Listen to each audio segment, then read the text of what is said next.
Hello everyone, welcome to the IDAutomation Barcode channel. We've released our first barcode scanning mobile app and I'm here to show you how easy it is to use.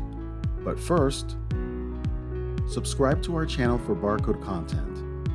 And if you like the video, hit the like button.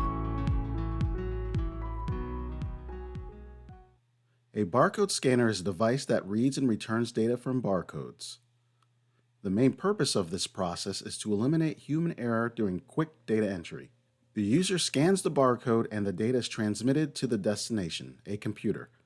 With the advancement of technology, barcode scanning apps are now available on mobile devices. The IDAutomation Barcode Data Decoder is available on Google Play and the Apple App Store.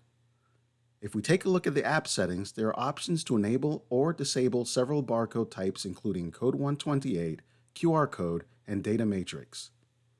To scan a barcode, place the scanner over the barcode.